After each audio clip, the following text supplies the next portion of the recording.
একতরফা কোনো বিচার করবেন না, একতরফা বিচার হয় না, দুই পক্ষের কথা শুনতে হয়।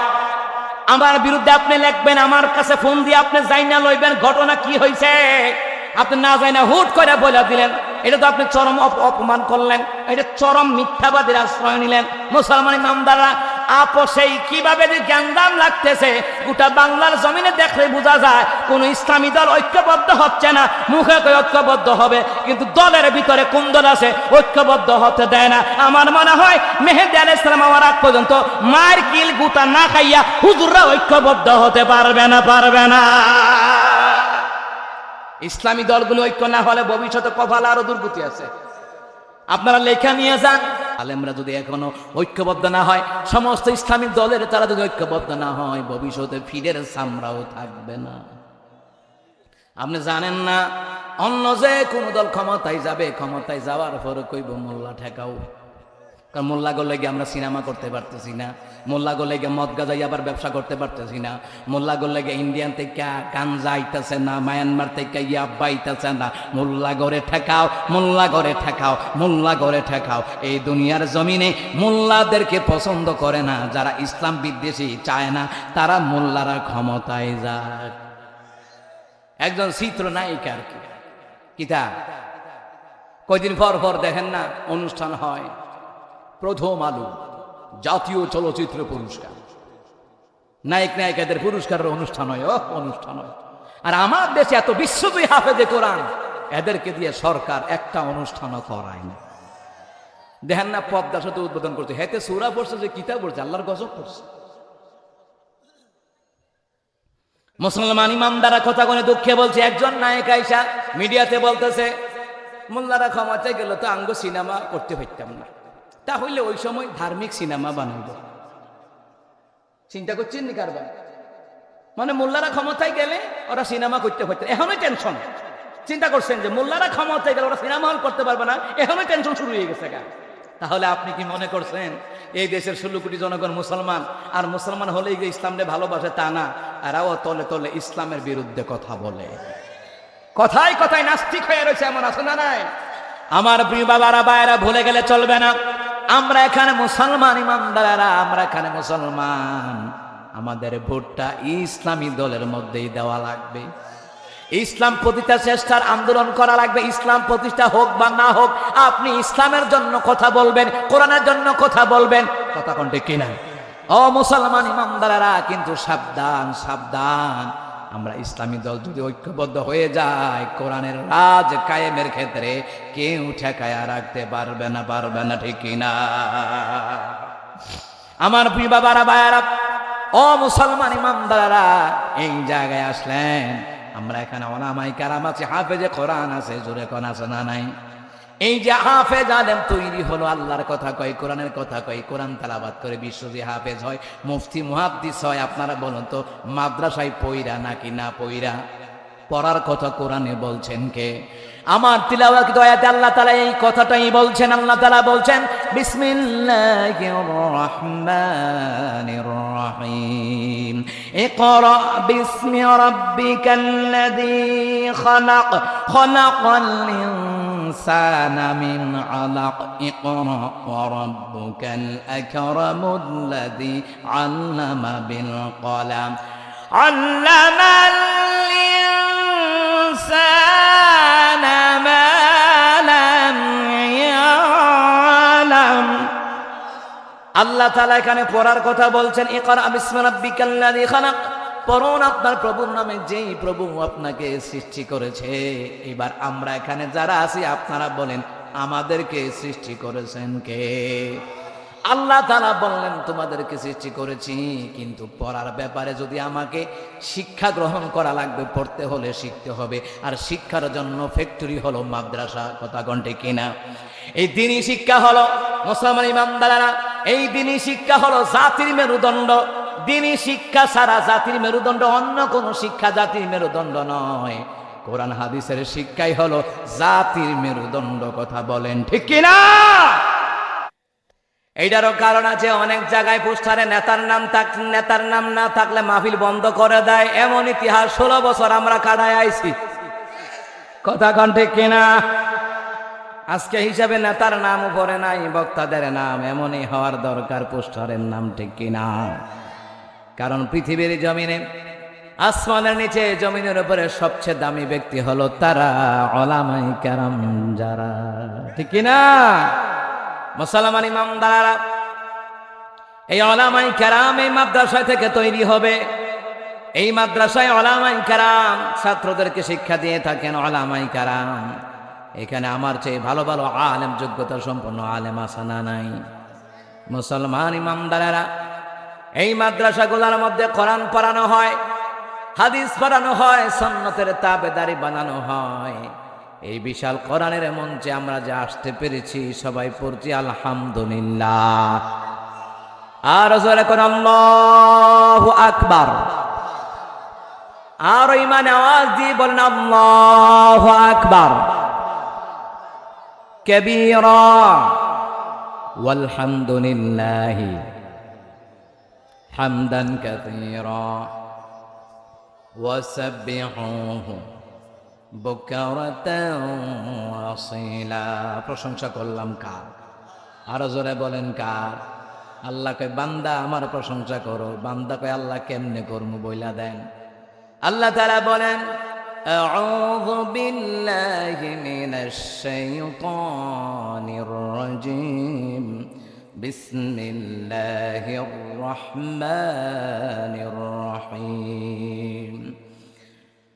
আলহামদুলিল্লাহিল্লাযী খালাকাস সামাওয়াতি ওয়াল আরদা ওয়া জা'আলা আয-যুলুমাতি ওয়ান নূর।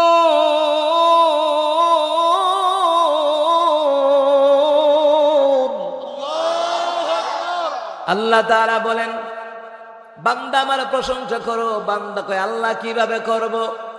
এইবার আল্লাহ তাআলা বললেন সমস্ত প্রশংসা ওই আল্লাহ রাব্বুল আলামিনের জন্য, যিনি আমাদের জন্য আসমান বানিয়েছেন। আল্লাহ শিখাইয়া দিচ্ছেন কেমনে প্রশংসা করবেন। আল্লাহ তাআলা বলছেন বলো সমস্ত প্রশংসা ওই আল্লাহ তাআলার জন্য, যিনি আমাদের জন্য আসমান বানিয়েছেন, জমিন বানিয়েছেন, যিনি আমাদের জন্য দিনের বেলায় আলোর ব্যবস্থা করলেন, রাতের বেলায় অন্ধকারের ব্যবস্থা করলেন। ওই আল্লাহর প্রশংসা করতে সরাসরি কোরআনে বলেছেন কে? এইবার বান্দা কয় আল্লাহ কার মতন করবো? আল্লাহ কয় নবীদের মতন করো, লোকমান হাকিমের মতন করো, প্রশংসা করো, আমার শুকর গুজার করো। আল্লাহ রাব্বুল আলামিন কোরআনুল কারীমের মধ্যে আবার সুন্দর করে জানায়া দিলেন وَلَقَدْ آتَيْنَا لُقْمَانَ الْحِكْمَةَ أَنِ اشْكُرْ لِلَّهِ।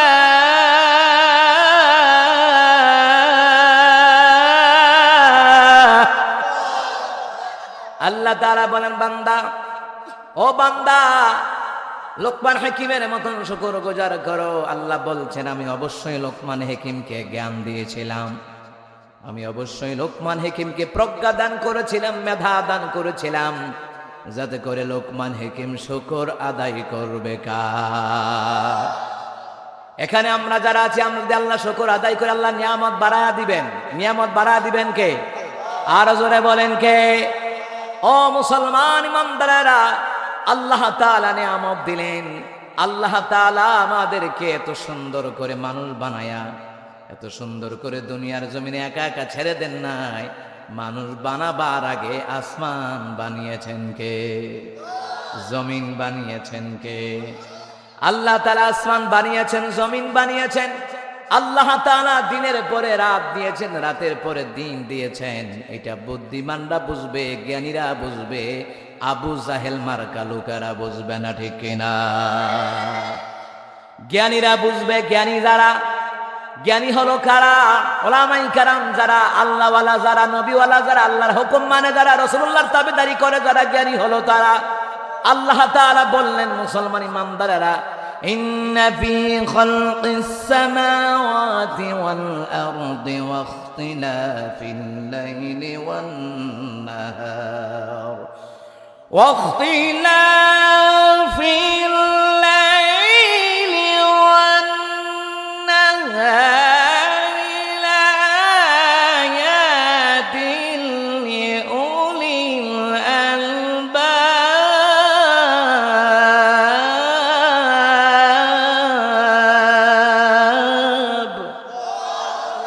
আল্লাহ তাআলা বলেন, নিশ্চয়ই আসমান জমিন সৃষ্টিতে রাত্র দিনের আবর্তনে বিবর্তনের মাধ্যমে জ্ঞান সম্পন্ন লোকদের জন্য নিদর্শন রেখে দিলেন কে? আল্লাহ কয়, নিদর্শন আমি রেখে দিলাম জ্ঞানীদের জন্য। তারা চিন্তা করবে, আসমান এমনে এমনে হয় নাই, জমিন এমনে এমনে হয় নাই, চন্দ্র সূর্য গ্রহ নক্ষত্র এমনে এমনে হয় নাই, রাতের পরে দিন, দিনের পরে রাত এমনে এমনে হয় নাই। এটার পিছনে একজন কারিগর আছে। জোরে বলুন তো, কারিগরের নাম কি? আর জোরে বলেন, নাম কি? ও মুসলমান ইমানদারেরা, আল্লাহ আসমান বানাইলো, আল্লাহর দেওয়া জমিন ব্যবহার করে, আল্লাহর দেওয়া আসমান ব্যবহার করে। মুসলমান রাতের পরে দিন, দিনের পরে রাত আরামের বিছানায় ঘুমায়, অথচ সেই আল্লাহর সাথে গত 16 বছর গাদ্দারি করেছে জালেম স্বৈরাচারীরা। অথচ মুসলমান ইমানদারেরা এমন নেতাগিরি দেখায়, ইসলামী দলের নেতা কর্মীদেরকে স্টেজে উঠলে একটা টোকেন ধরায়া দিত, ওটা কইেন না, ওটা কইেন না, ওইটা কইেন না, তো কমু কোনটা হেডা কথা কয় না কেন? ও মুসলমান ইমানদাররা, কেমন নেতা সে? বলে, আপনাদেরকে দাওয়াত করেছি, আপনারা রাজনীতি কোনো কথা বলবেন না, কোরআন সুন্নাহর বাইরে যাবেন না। আচ্ছা, আপনারাই বলেন, আলেমরা কি কোরআন সুন্নাহর বাইরে কথা বলে নাকি? উদাহরণ দেওয়ার মতন অনেক কথা বলা লাগে যুক্তি দিয়া, কথা কণ্ঠে কিনা? টুকান একটা ধরা দিতে, এখানে কোনো রাজনীতির কথা হবে না। কিশোরগঞ্জের প্রোগ্রামে গেলাম, প্রোগ্রামে ওঠার আগে এমপি সাহেব ভাষণ দিল। যে এমপি সাহেব হলো নাস্তিক মার্কা এমপি সাহেব, উনি আমার আগে কয়, বক্তারা দাওয়াত দিয়ে আনছেন ঢাকার থেকে, ভালো করছেন, এখানে কোনো রাজনৈতিক কথা হবে না, এটা কোনো রাজনৈতিক মঞ্চ নয়। আমি আবার স্টেজে উঠার পরে আমি কই, নেতা সাহেব আপনি বন, আপনার লগে আর কটা কথা আছে। আমি বললাম, আপনি বললেন এটা কোনো রাজনৈতিক মঞ্চ নয়, এখানে রাজনৈতিক কোনো কথা হবে না, তো এইটা যদি রাজনৈতিক মঞ্চ না হয়, তো আপনি রাজনৈতিক নেতা এখানে আসলেন কেন? এ কথা কয় না, কথা কয় না। কত আর নেতাগিরি দেখাইবা, কত নেতা দুনিয়ার জমিনে দেখলাম, ফেরাউনের মতন, হামানের মতন, নমরুদের মতন, কারণের মতন দুনিয়ার জমিন থেকে লানতের সাথে বিদায় করে দিয়েছেন তিনি কে? কত ক্ষমতা দেখাইতো জানেননি? ক্ষমতার দাপটে এরা যা অত্যাচার করেছে ইসলামী দলগুলোর উপরে, বিএনপিও ছাড় দেয় নাই, জামাত ইসলামকেও ছাড় দেয় নাই। ও মুসলমান ইমানদারেরা, হেফাজতের নেতা কর্মীদেরকেও ছাড় দেয় নাই। ওদের কথা হইল সমস্ত দলের ডাবায়া রাইখা, চাপায়া রাইখা ওরা রাজনীতি এমন ভাবে চালাইছে, ভারতের কথা মতো এরা রাজনীতি চালাইতো। ভারতের কথার কারণে আল্লামা সাঈদের মৃত্যু হয়েছে, মামুনুল হক সাহেবের জেলখানা হয়েছে, আমির হামজা সাহেবের জেলখানা হয়েছে। মুসলমান ইমানদারেরা, জুনায়েদ আল হাবিবি, খালেদ সাহেব আইয়ুবী হুজুর, ও মুসলমান এই দেশের জমিনে জেলখানায় নয়, আয়না ঘরে পর্যন্ত থাকা লাগছে।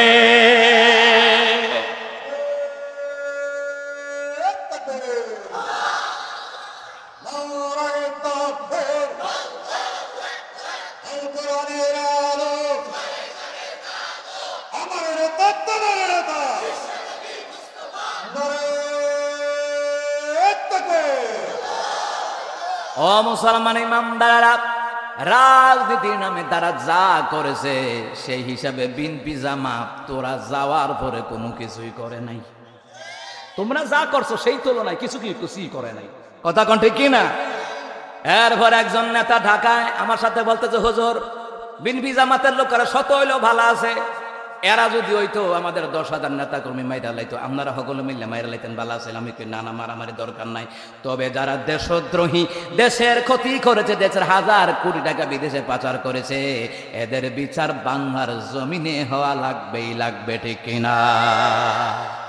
ও মুসলমান ইমানদারেরা, শুধু উঠাই বলতো রাজনীতি কোনো মঞ্চ নয়। বক্তারা বুক ফুলিয়ে গত 16 বছর মন খুলে কোরআনের তাফসীর করতে পারে নাই, কথা কোন ঠিক কিনা? কোন কথা হইলেই বলতো খেলা হবে, মাঠে আয়। ওই শামীম কইতো, শামীমে আয়, মাঠে আয়, খেলা হবে, কথা কোন ঠিক কিনা?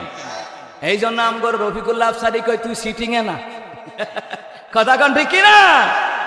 এমন সিটিং এর সিটিং। মুসলমান ইমানদারেরা, খেলা হবে, সবাই কথাগুলি বলতো। এখন দেখো 5 আগস্টের পরে আর কেউ কয় না খেলা হবে। কোথায় আওয়ামী লীগ, কোথায় কাদের কাকা, কোথায় গেল ওই জালিমের গরম গরম কথা? কোথায় আওয়ামী লীগ, কোথায় কাদের কাকা, কোথায় গেল ওই জালিমের গরম গরম কথা? খেলা হবে, খেলা হবে, খেলা হবে বলে কাকা গেল পালাইয়া। স্বৈরাচার পালাইছে দেশটা সারিয়া, ম্যাডামে পালাইছে দেশটা সারিয়া, ঠিক কিনা? মুসলমান ইমামদার, আপনি নেতা হন বাধা নাই, এমপি হন বাধা নাই, মেম্বার হন বাধা নাই, ও লক্ষ্মীপুরের মানুষ আপনারা এমপি হন, মন্ত্রী হন, চেয়ারম্যান হন, সর্দার হন, মাতাব্বর হন, বাধা নাই। আপনি নেতা হওয়া লাগবে ওমরের মতন, নেতা হওয়া লাগবে আমার রাসূলুল্লাহর আদর্শের মতন, আবু জাহেলের মতন নেতা হইলে পতন আছে, ফেরাউনের মতন নেতা হইলে পতন আছে, নমরুদের মতন নেতা হইলে পতন আছে না না? ওয়ালিল্লাহি মুলকুস সামাওয়াতি ওয়াল আরদি ওয়াল্লাহু আলা কুল্লি শাইইন কাদির।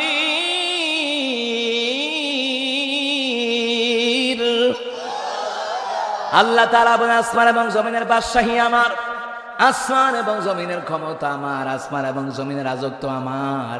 আমি আল্লাহ তাআলা সর্ববিষয়ে ক্ষমতার অধিকারী, ক্ষমতাকার। তো রাজত্ব কার? আল্লাহ পাকের দেওয়া রাজত্বের মধ্যে আল্লাহ পাকের দেওয়ার রাজনীতির কথা বলা লাগবে। রাজনীতি করা ফরজ, ওইটা হবে কোরআন সুন্নাহ অনুযায়ী রাজনীতি করা ফরজ। আর আবু জাহেলের মতন রাজনীতি করা হারাম, নমরুদের মতন রাজনীতি করা হারাম, মুসলমান ইমামদারা ফেরাউনের মতন রাজনীতি করা হারাম। আপনি রাজনীতি করবেন কোরআন সুন্নাহর পদ্ধতিতে, ঠিক কিনা? ও মুসলমান, কত ক্ষমতা! আমার এই কথাটা, আমার এই বিষয়টা বলার কারণ হলো, দুনিয়ার জমিনে তোমরা অবৈধভাবে ক্ষমতা গ্রহণ করো না, তোমরা হালাল ভাবে তোমরা ক্ষমতা গ্রহণ করো। তোমরা কোরআন দিয়ে পরিবার চালাও, রাষ্ট্র চালাও, সমাজ চালাও, বাধা নাই। ও মুসলমান ইমামদারেরা, ক্ষমতা দেখাইয়া মানুষ মারলো, আলেম মারলো, বাংলার জনগণ জানে। এই ইতিহাসগুলি জেনে রাখার দরকার, জেনে রাখার দরকার। আলেমদেরকে আয়না করে নেওয়া হলো, অনেক আলেমদেরকে মারাও হলো। শাপলা চত্বরে কত আলেমদেরকে মারার পরে মুসলমান ইমামদারেরা, এই যে মোস্তফা সারোয়ার ফারুকী বলছে শাপলা চত্বর নাকি জঞ্জাল মুক্ত হইছে। কিতা কইবেন? আল্লাহু আকবার কইবেন, নাউজুবিল্লাহ কইবেন। 28 অক্টোবরে অনেক লগি বইটা দিয়ে কোরআনের কর্মীদেরকে মারা হলো। ও মুসলমান ইমামদারেরা, পিলখানার হত্যাকাণ্ড ঘটানো হলো, ছাত্র আন্দোলনে অসংখ্য ছাত্রকে হত্যা করা হলো। এরা নাকি ছুট করে ডুইকা যাবো গা, ডুইকা দেখো না, শাপলা চত্বরের বদলা নেওয়া হবে, 28 অক্টোবরের বদলা নেওয়া হবে, হেফাজতে ইসলামের লোকদেরকে মেরেছে বদলা নেওয়া হবে, পিলখানার হত্যাকাণ্ডের বদলা নেওয়া হবে, বৈষম্য আন্দোলনের ছাত্রদেরকে মেরেছো, এইটার হিসাবটা বাংলার জনগণ করাই গন্ডাই নিবে। এই জন্য মুসলমান ইমামদারেরা, ফেরাউনের মতন নয়, আপনি দেশ চালান, কোরআন সুন্নাহ দিয়ে দেশ চালান। পৃথিবীতে কেউ স্থায়ী হয় না, হোক না সে ফেরাউন কিবা নমরুদ, কেউ ভবে চিরকাল রয় না, কেউ ভবে চিরকাল রয় না। চলে যায় সব ছেড়ে যেতে হয়, মৃত্যু মানে না কোনো পরিচয়। চলে যায় সব ছেড়ে যেতে হয়, মৃত্যু মানে না কোনো পরিচয়। সব রাজা মহারাজা আর মহাবীর, সব রাজা মহারাজা আর মহাবীর, কত কনান গেরে, কাউকে সে অবকাশ দেয় না। এটি পারে না, হাইটটা যায়, এটি মুস্ত আছে। কথা কন না কেন? এই গজলগুলা শিক্ষা রাখবেন, কাজে লাগবে। আমার ভাই যে চমৎকার চমৎকার গজলগুলি বলেন, ওটা শিক্ষা রাখবেন। কিন্তু আমার দেশে গান গায়, ফাইটটা যায়, মুগুরটা ফিরছে। আমার প্রিয় বাবারা, ভাইয়েরা, ক্ষমতা চিরদিন থাকে না। কেন থাকে না আপনারা বলেন? হায়াতুস সাহাবার কিতাবের মধ্যে বলা হয়, নবী আলাইহিস সালাম দোয়া করেন, আল্লাহ তাআলা আমার উম্মতের উপরে চিরকাল জালিম শাসক চাপাইয়া দিয়েন না। রহমতের নবী দোয়া করে গেছেন, ও মুসলমান, নবীর দোয়া আল্লাহ তাআলা কবুল করলেন। রহমতের নবী দোয়া করলেন, আল্লাহ তাআলা জালিম শাসক আমার উম্মতের উপরে চাপায়া দিয়েন না রব্বুল আলামিন। আল্লাহ বললেন, হ্যাঁ আমি দোয়া কবুল করলাম, কোন জালিম শাসক আপনার উম্মতের উপরে চিরকাল আমি আল্লাহ চাপায়া দেব না। আল্লাহর কথা সত্য না মিথ্যা? আল্লাহর ওয়াদা কি খেলাফ হতে পারে নাকি? ইন্নাকা লা তুখলিফুল মিআদ।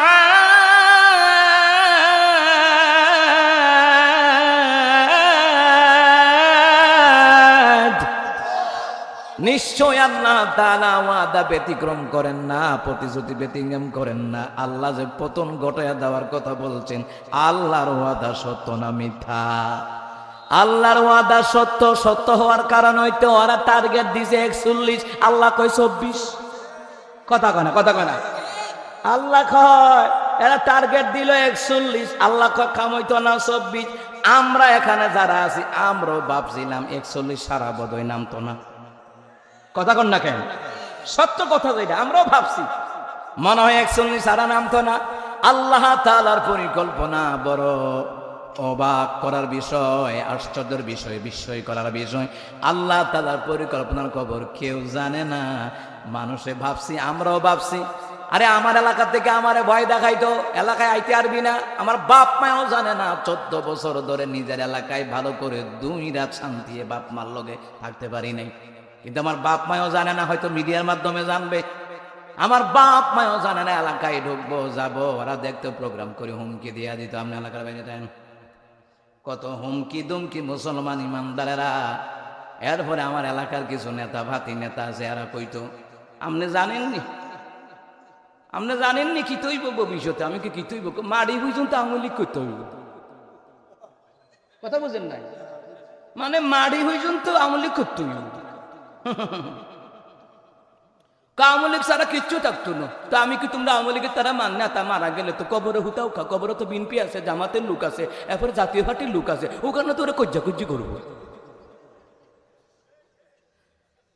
দুনিয়ার জমিনে দেখবেন আপনি মসজিদের ইন্টারভিউ দিতে যান, আপনি জামাত না বিএনপি না আওয়ামী লীগ না কোনটা দিগাইব, দল জিগায়, কিন্তু জানাজার মাঠে এক হতে যায়।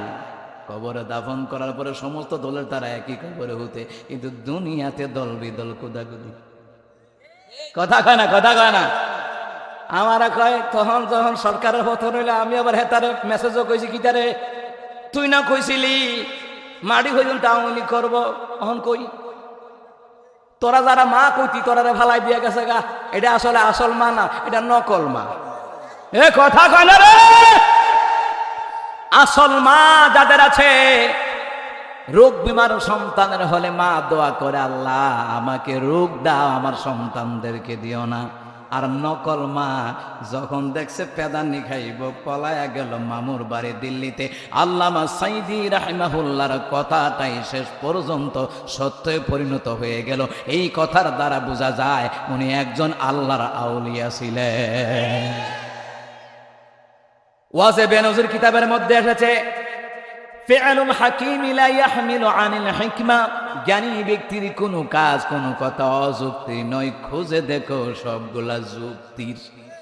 কথা কোন ঠিক কিনা?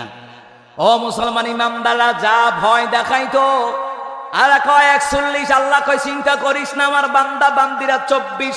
আল্লাহ তারা 24 আগস্ট মাসের 5 তারিখ পতন ঘটাইয়া দিলেন। এর থেকে সারা বিশ্বের মুসলমানদের দল বিদল যারা নেতা আছে শিক্ষা গ্রহণের দরকার আছে না নাই? এ কথা কোন আছে না নাই?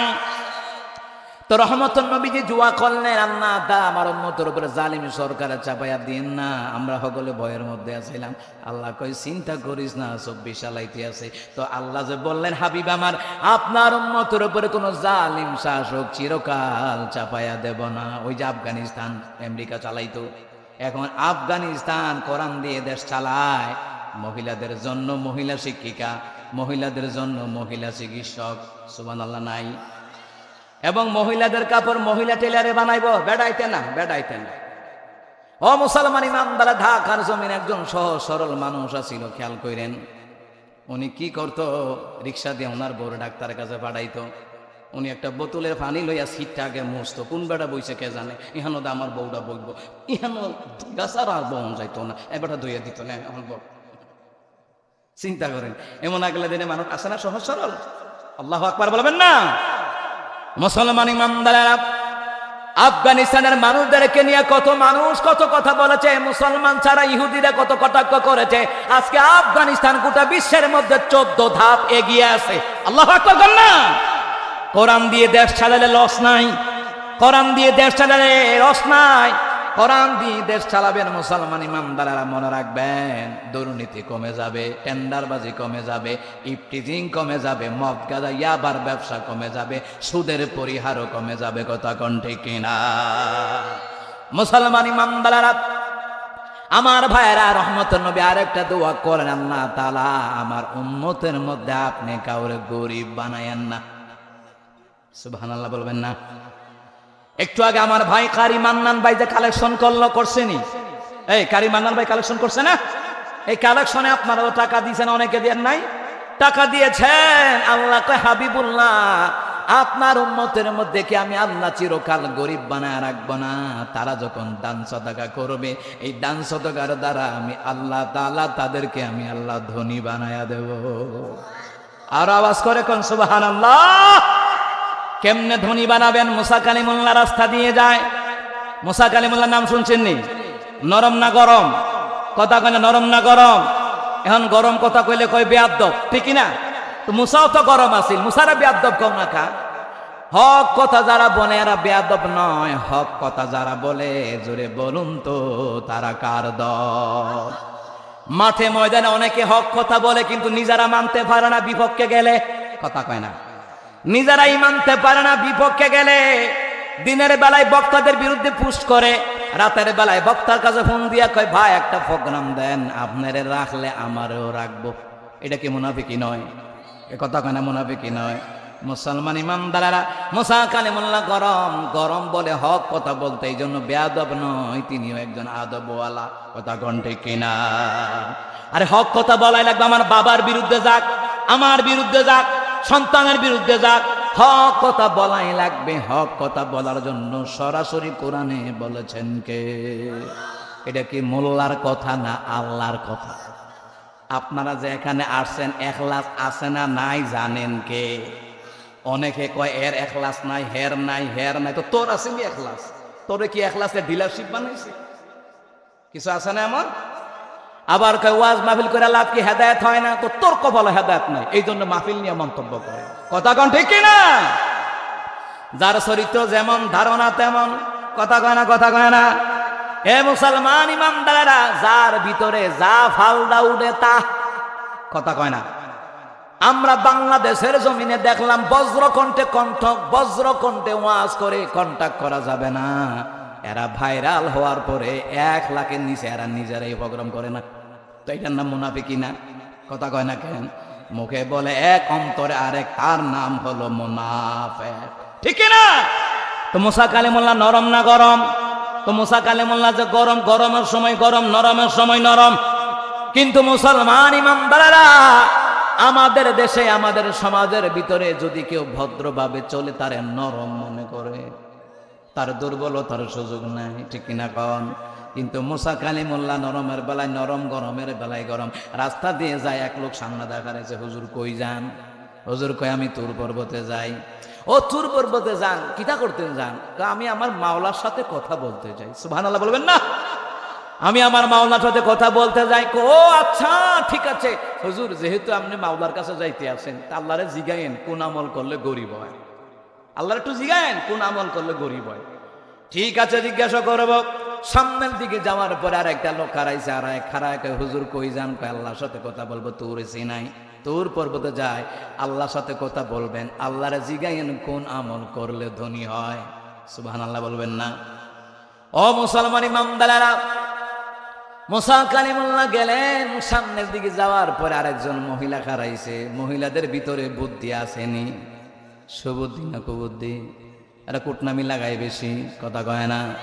একটার একটা কয় বুবু তোর কাছে বিশ্বাস করে কইছি, তুই কলাম কেউর কাছে কইস না, কইস না, কইস না কইতে সারা সর বাদামের লোকারা জানে। এ কথা কন ঠিক না?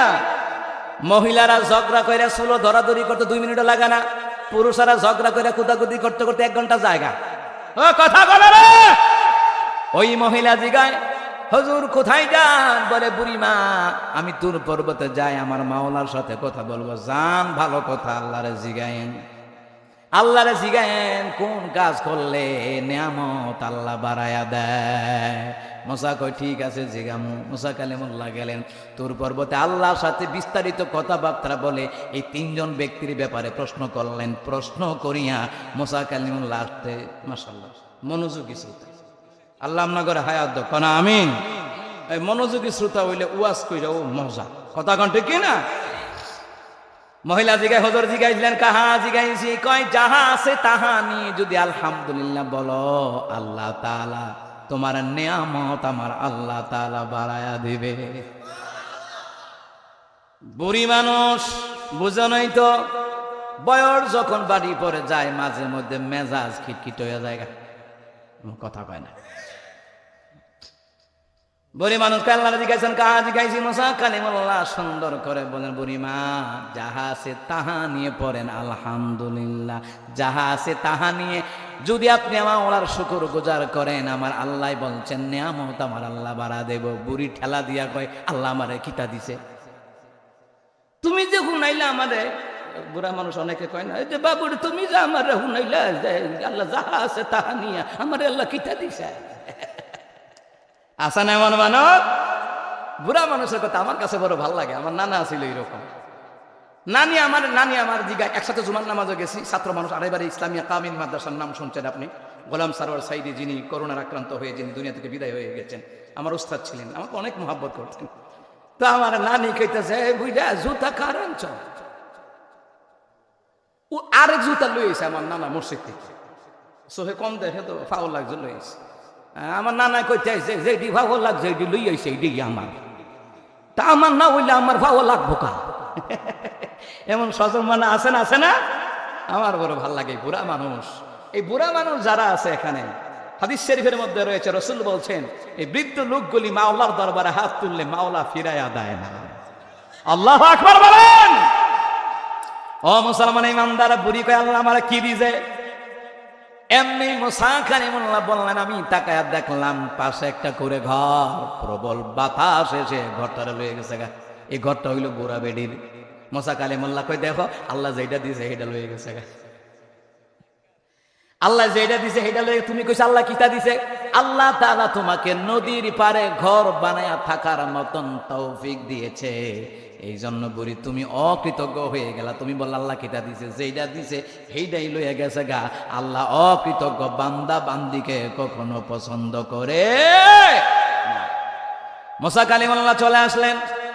মুসা কালিমুল্লাহ চলে আসার পরে আবার দ্বিতীয় ব্যক্তির লগে সাক্ষাৎ। হুজুর আল্লাহরে জিজ্ঞাসেন কোন আমল করলে ধনী হয়?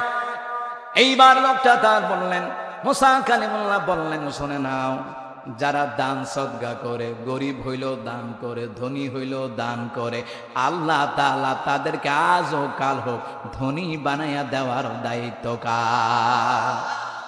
অনেক মানুষ আছে বাপ মা কষ্ট করে জীবন যাপন করছে, আল্লাহ তার সন্তানকে প্রবাসী বানাইয়া বড় লোক বানাই দিচ্ছে, চাকরি দিয়া বড় লোক বানাই দিচ্ছে, ব্যবসা দিয়া বড় লোক বানাই দিচ্ছে। এমন আছে না? অনেক বাপ মা খাইতে পায় নাই, সন্তান দিয়ে আল্লাহ বড় লোক বানাইছে। আসেনি এমন? আল্লাযীনা ইউনফিকুনা ফিস-সাররা'i ওয়াদ-দাররা'i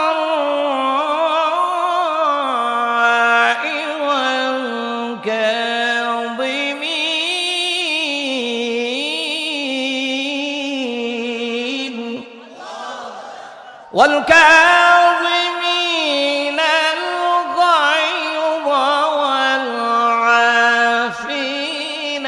عن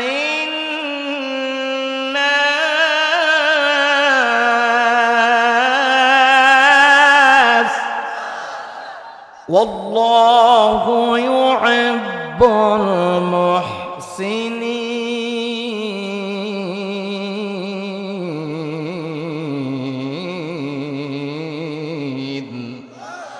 আল্লাহ তাআলা বললেন, গরিব হওয়ার পরও যারা দান করে, খেয়াল করেন সূরা আলে ইমরানের মধ্যে আল্লাহ বলছেন, গরিব হওয়ার পরও যারা দান করে, ধনী হওয়ার পরও যারা দান করে, আগের সময় রাগকে সংবরণ করে, মানুষকে ক্ষমার নজরও দেখে, আল্লাহ তাআলা বলছেন এই রকম বান্দা বান্দিদেরকে মুহসিন হিসাবে সম্বোধন করলেন, আর বললেন এইরকম মুহসিনদেরকে ভালোবাসেন কে? তাহলে যারা দান করে তাদের দাম আছে না নাই? যারা মাদ্রাসায় দান করে, মসজিদে দান করে, মাহফিলে দান করে, ইসলাম প্রতিষ্ঠায় দান করে, এই দান করার মধ্যে বরকত, সফলতা আছে না নাই? আল্লাহ বলছেন গরিব হলো দান করো, ধনী হলো দান করো। বেলাল রাদিয়াল্লাহু তাআলা আনহু তিনি বললেন, রাসূলুল্লাহ আপনি বললেন দান করতে। নবী গো আমি বেলাল গরিব মানুষ। নবী কয় বেলাল গরিব, এরপরও দান করো, কারণ দান করলে আল্লাহ মুহসিনদের কাতারে তোমার নামটা আল্লাহ লিখে দিবে। এই জন্য মুসলমান ইমামদাল্লাহ বললেন দান করলে কি হয়? সূরা বাকারা ইবনে কাসির নেওয়াতে এসেছে, দান সদকা করলে আল্লাহ তাআলা তার জীবনের সব গুনাহগুলি আল্লাহ মাফ করে দেয়। গুনাহ মাফ হয় দান করলে, গুনাহ মাফ হয়। কিছু ইসলাম বিদ্বেষী আছে, এরা কয় মাহফিলে টাকা দিলে কি লাভ, মাদ্রাসায় টাকা দিলে কি লাভ হইবে, মসজিদে দিলে কি লাভ হইবে? আল্লাহকে লাভ হইবে, গুনাহ মাফ হবে, হায়াতে বরকত হবে, রিজিকে বরকত হবে, কবর বাকির নাজাত হবে, দুনিয়াতে বালা মুসিবত আল্লাহ দূর করে দিবে। এই সিটিং এ কয় কিতা লাভ হইব? তুই কোরআন হাদিস পড়বা লাভ হইবে, কিতা লাভ হইব? মানে লাভের শেষ নাই। মুসলমান ইমামদারেরা মুসা কালিমুল্লাহ বললেন, ও আল্লাহর বান্দা, ইয়া আব্দাল্লাহ, ও আল্লাহর বান্দা শোনো শোনো, ধনী হওয়ার পরও দান করবা, গরিব হওয়ার পরও দান করবা, এই দান সদকা করবা, আল্লাহর শুকর গুজার করবা, যা সম্পদ আল্লাহ দিয়েছেন তার পাশাপাশি দান সদকা করবা। ও আল্লাহর বান্দা শুনে নাও, দান সদকা করলে আমার আল্লাহ তাআলা তোমাকে ধনী বানায়া দেবে। মুসা কালিমুল্লাহ তার সাথে কথা বলে চলে আসলেন। এবার প্রথম ব্যক্তির লগে সাক্ষাৎ। প্রথম ব্যক্তির সাথে আসার পরে বলল, হুজুর কোন কাজ করলে গরিব হয়? এইবার ভালো করে কান লাগান, লক্ষ্মীপুরের মানুষ শুনেন, আলোচনাগুলি করে যায়, আমার কালেকশন করা উদ্দেশ্য না, কিন্তু ফজিলতরা বলে দিয়ে যায়। ও মুসলমান ইমানদারেরা, মুসা কালিমুল্লাহ বললেন শুনে নাও, আল্লাহ তাআলা কোন কাজ করলে গরিব বানাই জানুনি? আল্লাহ তোমাকে ধন সম্পদ দিয়েছে। আল্লাহ তাআলা তুমি যদি সামর্থ্যবান হওয়ার পরও দান সদকা না করো, আল্লাহর শুকর গুজার না করো, আল্লাহ তাআলা অচিরেই তোমাকে গরিব বানায়া দেবে। একটা রোগ হইল তো শেষ।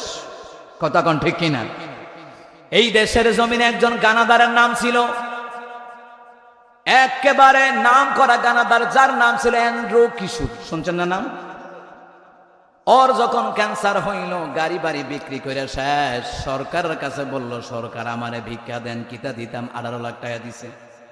একটা কেমোথেরাপি দাম 15 লাখ টাকা শেষ, আর আছে 3 লাখ। এটা দেখি তৈব তো কি তৈব? মুসলমান ইমানদারেরা, আল্লাহ তাআলা সম্পদ দেয়, এই সম্পদ যদি দান সদকার খাতে কাজে না লাগাও, তাহলে শুনে নাও অচিরে আল্লাহ যেই কোনো সময় একটা বিপদ দিয়ে গরিব বানা দিতে পারে। আর দান সদকা করলে 1 নম্বর সম্পদ পবিত্র হয়, 2 নম্বর আল্লাহ সম্পদ বাড়ায়া দেয়। ও লক্ষ্মীপুরের মানুষ, এই জায়গার যে মাদ্রাসা এতিমখানা, আপনারা আমাকে একটা লোকের প্রমাণ দেখান যে দান সদকা কইরা ভিক্ষুক হয়ে গেছে গা। আছে এমন? বলেন আছে এমন? নাই, বরং তো দান সদকা করে আল্লাহ তার বরকত বাড়ায়া দিয়েছে, হায়াত বাড়ায়া দিয়েছে। ও মুসলমান ইমামদাররা ভালো করে কান লাগান। মুসা কালিমুল্লাহ বললেন, যদি শুকর গুজার না করো, দান সদকা না করো, আল্লাহ তাআলা তোমাকে অচিরে গরিব বানা দেবে। এবার বান্দা চোখের পানি ছাইরা দিয়া কান্না শুরু করে দিছে। মুসা কালিমুল্লাহ বলেন, ইয়া আব্দাল্লাহ, ও আল্লাহর বান্দা, লিমাদা, কেন কান্দো কেন? ওই লোকটা ডেকে বলে, হুজুর কান্দি এই জন্য যে আল্লাহ পাক আমাকে সম্পদ দিয়েছে, আমি কেন দান করব না? যে আল্লাহ তাআলা আমাকে চক্ষু দিয়েছে, হাত দিয়েছে, পা দিয়েছে, কর্ণ দিয়েছে, নাসিকা দিয়েছে, আমি আল্লাহ তাআলার কেন শুকর গুজার করব না? আমি জীবনও শুকর গুজার বন্ধ করতে পারবো না।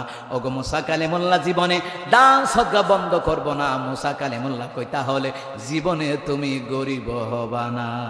সুবহানাল্লাহ বলবেন না? এই জন্য মুসলমান ইমানদার দান সদকা করবেন, মসজিদে দিবেন, মাদ্রাসায় দিবেন, ইয়াতিমখানা দিবেন, লিল্লা বোর্ডিং এ দিবেন। ও মুসলমান ইমানদাররা, দান সদকা করলে কমে না, বাড়ায় দেয়। জোরে বলুন তো কে? এই জন্য মুসলমান ইমানদাররা ভালো করে কান লাগান। এই দান সদকা করছেন, এটা কিন্তু অন্য খাতে যায় না, এটা মাদ্রাসা ইয়াতিমখানারা মাদ্রাসায় পড়াশোনা করছে, ছাত্ররা খাচ্ছে। আজকে যেই ছাত্রগুলি হাফেজ হয়েছে, আলেম হয়েছে, মুসলমান, ভালো করে কান লাগান, কার কালাম পড়েছে জোরে বলেন? আল্লাহর কালাম পড়েছে, রাসূলুল্লাহর হাদিস পড়েছে। এই যে আলেম হয়েছে, এই আলেম হওয়ার কারণে আল্লাহ সুবহানাহু ওয়া তাআলা তার পিতামাতার মাথায়, হাফেজের পিতামাতার মাথায় নূরের টুপি পরায়া দিবেন কে? ও মুসলমান ইমানদাররা, নবী আলাইহিস সালাম যে বললেন, আল্লাহ আমার দোয়া কবুল করেন, আমার উম্মতদেরকে গরিব বানায়েন না। আল্লাহকে গরিব বানাবো না, আমি অচিরেই ধনী বানায়া দেব যদি তারা দান সজ্জা করে, নিয়ামতের শুকর আদায় করে। 3 নাম্বার দোয়া করেছেন আল্লাহর কাছে, আল্লাহ তাআলা আমার উম্মতরা যেন আপোষে ঝগড়া না করে। ঝগড়া হয়নি, বেশিরভাগ ঝগড়া হয়নি। আল্লাহ কয়, হাবিব এই দোয়াটা কবুল হবে না, ওগো রাসূলুল্লাহ এই দোয়াটা আপনি কইরেন না। আর আপনি দোয়া করলে কবুল না কইরা তো পারবো না রাসূল, এর মধ্য দিয়া কিয়ামত আমি আল্লাহ ঘটায়া দেব। দিন দিন বিশৃঙ্খলা বাড়ে না কমে। ভুয়া খবরে সাংবাদিক বেশি, আসল খবর প্রচার হয় না, ভুয়া খবর প্রচার হয়। এটা বাংলার জমিনে নয়, গোটা পৃথিবীতে। কথা কণ্ঠে কিনা?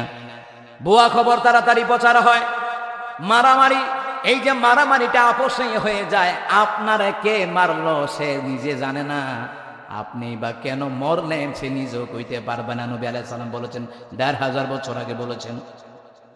রহমত নবী বললেন, কিয়ামতের পূর্বে একজন আরেকজনকে হত্যা করবে, যে হত্যা করবে সেও জানে না কিরে হত্যা করছে। যে হত্যাকাণ্ড ঘটিত হয়েছে, যে মরেছে, সেও বলতে পারবে না আমারে কেন মারলো।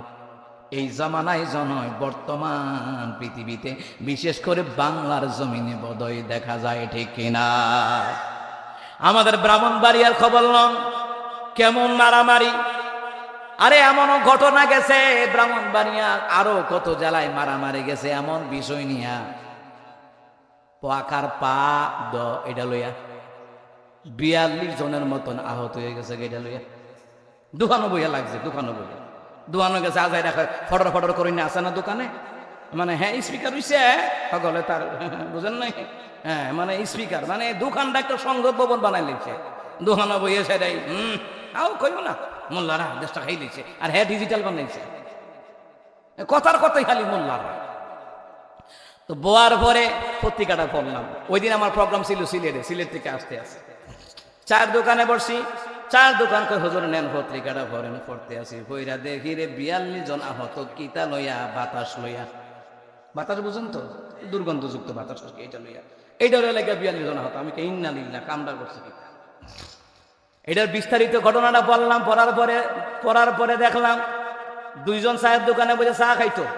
একটা গন্ধ বাড়িছে, এত তুই দিস, এত না তুই দিস, এই তুই দিস কে লাগিস, তুই দিস কে লাগিয়া 2 গ্রাম, বুঝেন নাই কথাটা? এমনি লাগেনি নিয়ে ঠেলা ঠেলে, এই আইনা তুই দিস, এতে তুই আইনা তুই দিস, এই তুই দিস কে লাগিয়া মাসাল্লাহ মারামারি ভিড়াকে। সাধারণ জিনিস নিয়ে মারামারি লাগবে। নবী আলাইহিস সালাম বললেন, কিয়ামতের পূর্বে ফিতনার দরজা খুলে যাবে। বুখারী মুসলিমের বর্ণনায় নবী আলাইহিস সালাম বলেছেন, কিয়ামতের পূর্বে ফিতনার দরজা খুলে যাবে। সাহাবীরা প্রশ্ন করলেন, ইয়া রাসূলুল্লাহ, হাবিবাল্লাহ, ফিতনার দরজা খুলে যাবে কেমনে? কেউ কি ভাঙ্গা লাইব? কয় না। নবী আলাইহিস সালাম বললেন, আমার উম্মতের মধ্যে মানুষগুলি জানিয়া না জানিয়া নিজেরাই ফিতনায় ঝরাবে। আর সেইটার দ্বারা ফিতনার দরজা যখন খুলে যাবে, একটার পর একটা মুসলিম জাতির উপরে বিপদ আপদ আসতে থাকবে। রাসূল সাল্লাল্লাহু আলাইহি সাল্লাম যা বলে গেছেন তা কিছু ঘটতেছে। কথা কোন ঠিক কিনা? এই জন্য মুসলমান ইমানদাররা একতরফা কোনো বিচার করবেন না। একতরফা বিচার হয় না, 2 পক্ষের কথা শুনতে হয়। আমার বিরুদ্ধে আপনি লিখবেন, আমার কাছে ফোন দিয়ে আপনি যাইনা লইবেন ঘটনা কি হয়েছে, আপনি না যাইনা হুট করে বলে দিলেন, এটা তো আপনি চরম অপমান করলেন, এটা চরম মিথ্যাবাদীর আশ্রয় নিলেন। মুসলমান ইমানদাররা আপোষেই কিভাবে যে জ্ঞানদাম লাগতেছে, গোটা বাংলার জমিনে দেখলে বোঝা যায় কোন ইসলামী দল ঐক্যবদ্ধ হচ্ছে না। মুখে কই ঐক্যবদ্ধ হবে, কিন্তু দলের ভিতরে কোন দল আছে ঐক্যবদ্ধ হতে দেয় না। আমার মনে হয় মেহেদী আলাইহিস সালাম আমার আগ পর্যন্ত মার কিল গুতা না খাইয়া হুজুররা ঐক্যবদ্ধ হতে পারবে না। ইসলামী দলগুলো ঐক্য না হলে ভবিষ্যতে কপালে আরো দুর্গতি আছে। আপনারা লেখা নিয়ে যান, আলেমরা যদি এখনো ঐক্যবদ্ধ না হয়, সমস্ত ইসলামিক দলের তারা যদি ঐক্যবদ্ধ না হয়, ভবিষ্যতে ফিরের চামড়াও থাকবে না। আপনি জানেন না অন্য যে কোন দল ক্ষমতায় যাবে, ক্ষমতায় যাওয়ার পরে কইব মোল্লা ঠেকাও। কারণ মোল্লা গলে গিয়ে আমরা সিনেমা করতে পারতেছি না, মোল্লা গলে গিয়ে মদ গাজাই আবার ব্যবসা করতে পারতেছি না, মোল্লা গলে গিয়ে ইন্ডিয়ান থেকে গাঞ্জা আইতেছে না, মায়ানমার থেকে ইয়াব্বা আইতেছে না। মোল্লা গড়ে ঠেকাও, মোল্লা গড়ে ঠেকাও, মোল্লা গড়ে ঠেকাও। এই দুনিয়ার জমিনে মোল্লাদেরকে পছন্দ করে না যারা ইসলাম বিদ্বেষী, চায় না তারা মোল্লারা ক্ষমতায় যাক। একজন চিত্রনায়িকা আর কি কিতা কয়দিন পর পর দেখেন না অনুষ্ঠান হয়, প্রথম আলো জাতীয় চলচ্চিত্র পুরস্কার, নায়ক নায়িকাদের পুরস্কারের অনুষ্ঠান হয়, অনুষ্ঠান হয়। আর আমার দেশে এত বিশ্বজয়ী হাফেজে কোরআন, এদেরকে দিয়ে সরকার একটা অনুষ্ঠানও করায় না। দেখেন না পদ্মা সেতু উদ্বোধন করছে, হেতে সূরা পড়ছে, যে কিতাব পড়ছে, আল্লাহর গজব পড়ছে।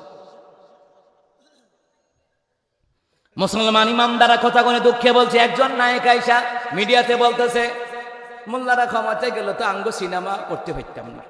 তাহলে ওই সময় ধার্মিক সিনেমা বানাইব। চিন্তা করছেন নি কারবার? মানে মোল্লারা ক্ষমতায় গেলে ওরা সিনেমা করতে পারত, এখনই টেনশন। চিন্তা করছেন যে মোল্লারা ক্ষমতায় গেলে ওরা সিনেমা হল করতে পারবে না, এখনই টেনশন শুরু হয়ে গেছে। তাহলে আপনি কি মনে করছেন এই দেশের 16 কোটি জনগণ মুসলমান, আর মুসলমান হলেই যে ইসলামকে ভালোবাসে তা না, এরাও তলে তলে ইসলামের বিরুদ্ধে কথা বলে, কথায় কথায় নাস্তিক হয়ে রয়েছে, এমন আছে না নাই? আমার প্রিয় বাবারা ভাইয়েরা, ভুলে গেলে চলবে না, আমরা এখানে মুসলমান ইমানদারেরা, আমরা এখানে মুসলমান। আমাদের ভোটটা ইসলামী দলের মধ্যেই দেওয়া লাগবে। ইসলাম প্রতিষ্ঠা চেষ্টার আন্দোলন করা লাগবে। ইসলাম প্রতিষ্ঠা হোক বা না হোক, আপনি ইসলামের জন্য কথা বলবেন, কোরআনের জন্য কথা বলবেন। কথা কোনটা কিনা? ও মুসলমান ইমানদারেরা, কিন্তু সাবধান সাবধান, আমরা ইসলামী দল যদি ঐক্যবদ্ধ হয়ে যায়, কোরআনের রাজ কায়েমের ক্ষেত্রে কেউ ঠেকায়া রাখতে পারবে না, পারবে না, ঠিক কিনা? আমার প্রিয় বাবারা ভাইয়ারা, ও মুসলমান ইমানদারেরা, এই জায়গায় আসলেন, আমরা এখানে ওলামাই কেরাম আছে, হাফেজে কোরআন আছে, জোরে কোন আছে না নাই? এই যে হাফেজ আলেম তৈরি হলো, আল্লাহর কথা কয়, কোরআনের কথা কয়, কোরআন তেলাওয়াত করে বিশ্বজি হাফেজ হয়, মুফতি মুহাদ্দিস হয়। আপনারা বলুন তো, মাদ্রাসায় পইরা নাকি না পইরা? পড়ার কথা কোরআনে বলছেন কে?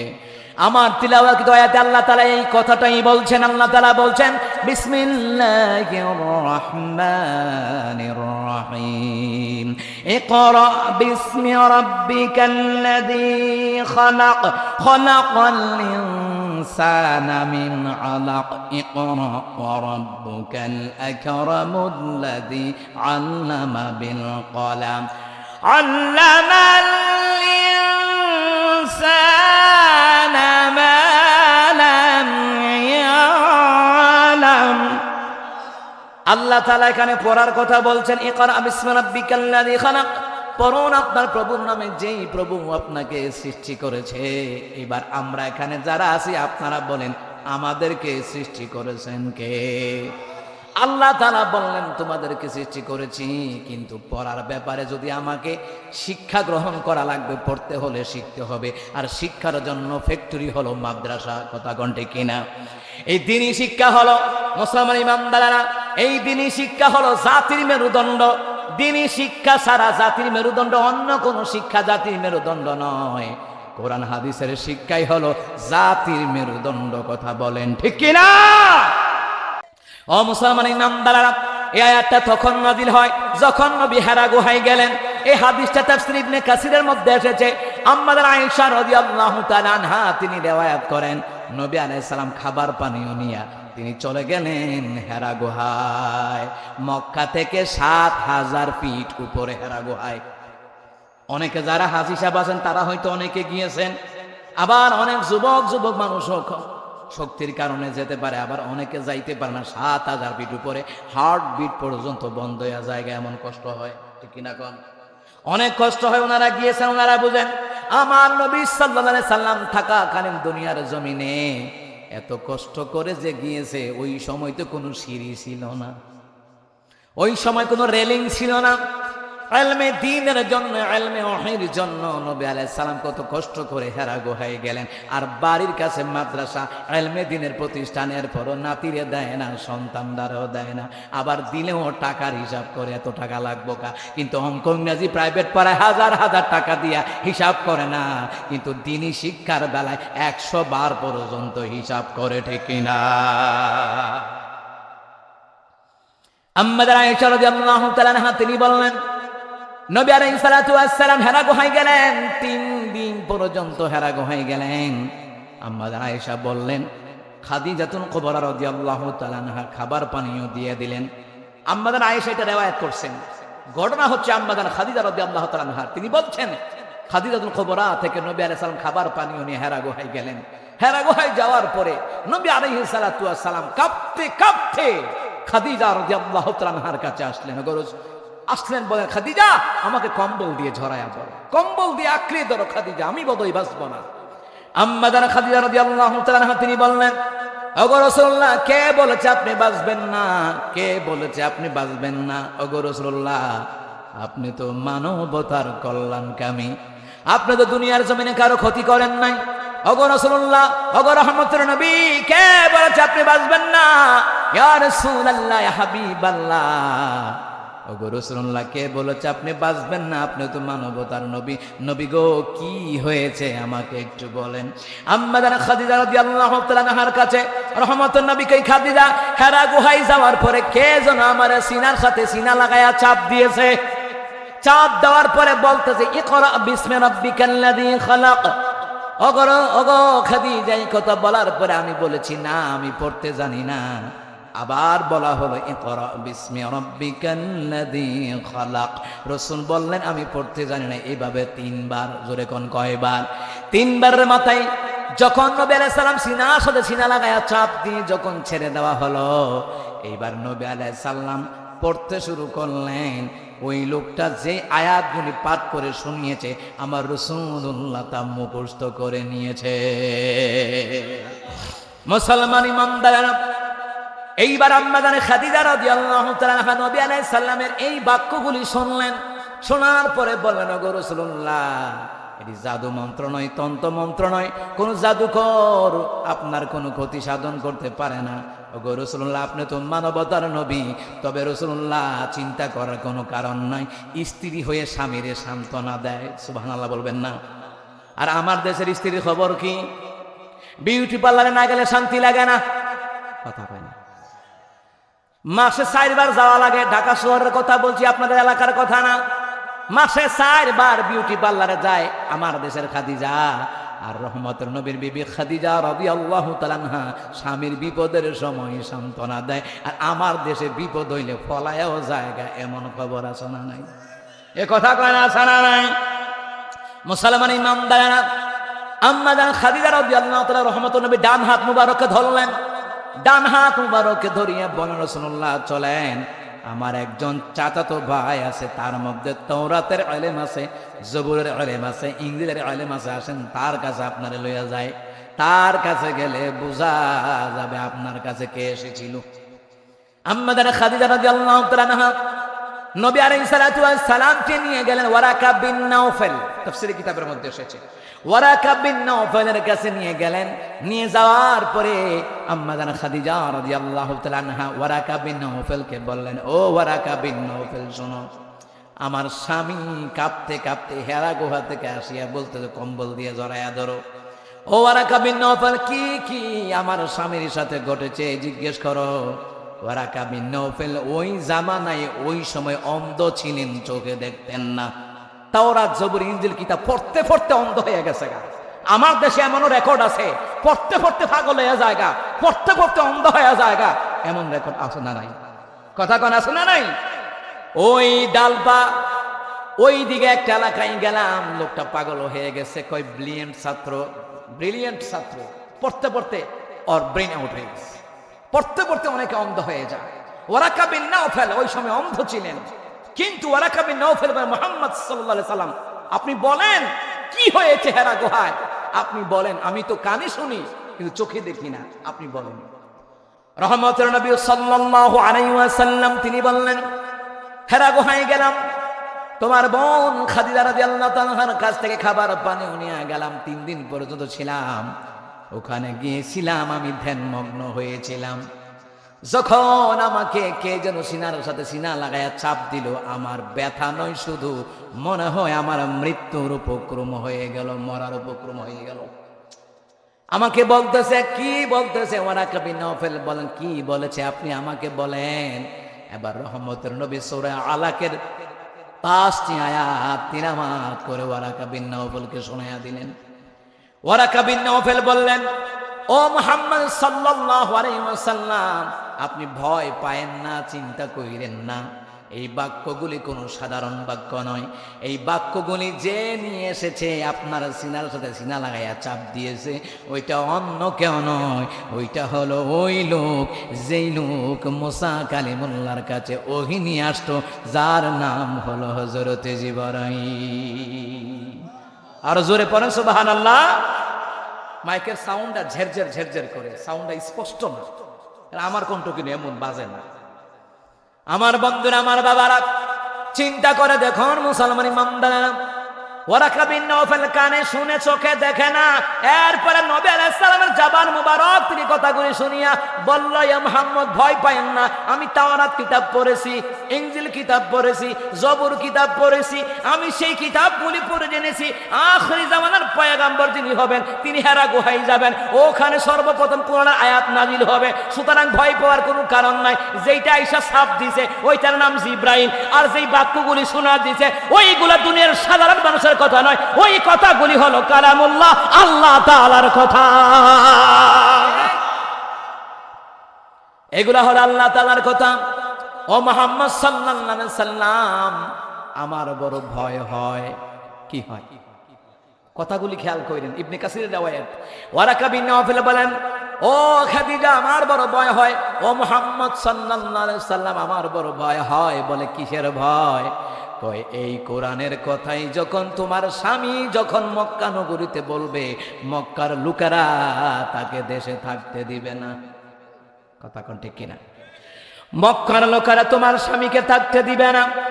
ওই সময় পর্যন্ত যদি আমি ওয়ারাকা বিন নওফেল জীবিত থাকতাম, তাহলে আমি ওয়ারাকা বিন নওফেল সর্বপ্রথম কালিমা পড়ে মুসলমান হয়ে যেতাম, আর মুহাম্মদ সাল্লাল্লাহু আলাইহি সাল্লামকে কাফেরদের অত্যাচার থেকে আমার জীবন দিয়া হলো বাঁচাবার চেষ্টা করতাম। ও খাদিজা, আমার বড় ভয় লাগে খাদিজা। যেই দিন এই কথাগুলি বলার কারণে মক্কার লোকেরা আশ্রয় দিবে না, যাওয়া লাগবে। আমার দেশেও অনেক কোরআনের কর্মীরা এলাকায় ঘুমাইতে পারে নাই, এলাকা ছেড়ে অন্য এলাকায় যাওয়া লাগছে। কথা কোন ঠিক না?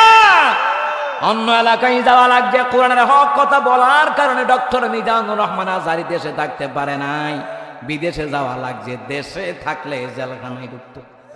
কথা কোন ঠিক না? ডক্টর কাজী ইব্রাহিম হাফিজাহুল্লাহ কি এমন কথা বলেছেন করোনার ভ্যাকসিন নিয়ে, এই কথা বলাতেই জালিম শাসক জেলখানায় নিচে ওনার আঙুল পর্যন্ত 2-3টা ভাঙ্গা ফেলাইছে। ও মুসলমান ইমানদারেরা, যুগে যুগে স্বৈরাচারীরা ছিল, থাকবে, এদের পতন হবে। মনে রাখো, মনে রাখো, নবীদেরকে অত্যাচার করে নির্যাতন করে জালিমরা ক্ষমতা থাকতে পারে নাই। নবীর উত্তরসূরি হলো আলেমরা। আলেমদের সাথে খারাপ আচরণ করে চিরকাল ক্ষমতায় থাকতে পারো নাই, পারবা না। ও মুসলমান ইমানদারেরা, ওয়ারাকা বিন নওফেল বললেন, খাদিজা, তোমার স্বামীকে কিন্তু তুমি গাইডলাইন দিয়ে রাখবা, পাহারা দিয়ে রাখবা। সুবহানাল্লাহ বলতেন না? ওয়ারাকা বিন নওফেল বলতে পাহারা দিয়ে রাখো, কারণ যখনই কোরআনের কথা বলবে তখনই বাধা আসবে। বাধা আসে কি আসে না? আসে কি আসে না? সামনে যে বাধা আসবে না গ্যারান্টি কি? তৈরি থাকেন। সামনে যে বাধা আসবে না গ্যারান্টি কি? মনে রাখেন, কথাগুলি লিখা রাখেন, ভবিষ্যতে বাধা আসবে।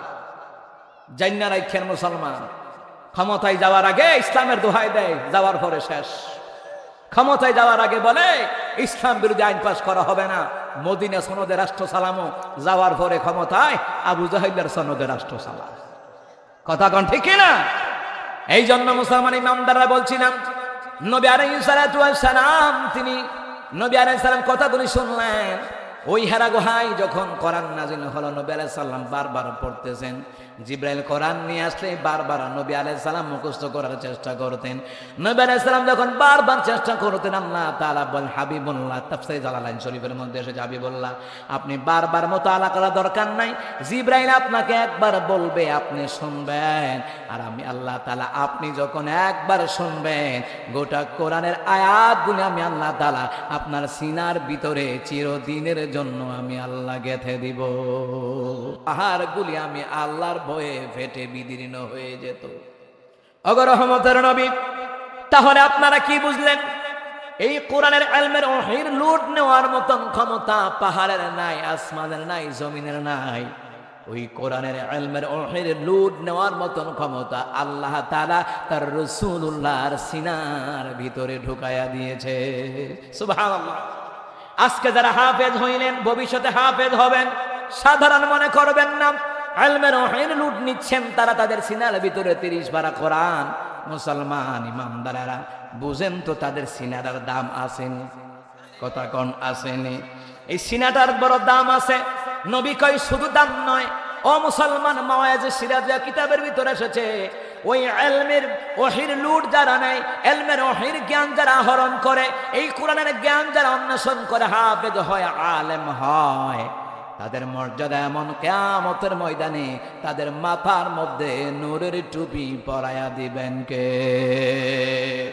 এই মাদ্রাসার ছাত্রগণ ইলমের দ্বীন শিখে, কোরআন শিখে, ইসলাম শিখে, যারা হাফেজ হয় তাদের মর্তবা কি, যারা আলেম হয় তাদের মর্তবা কি?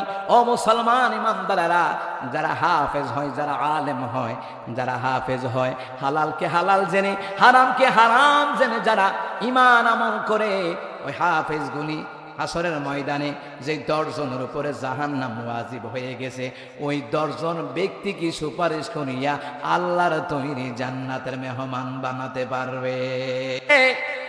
এটার উদাহরণ, এটার ব্যাখ্যা দেওয়া হয়েছে মাওয়াইজে সিরাজিয়া কিতাবের ভিতরে।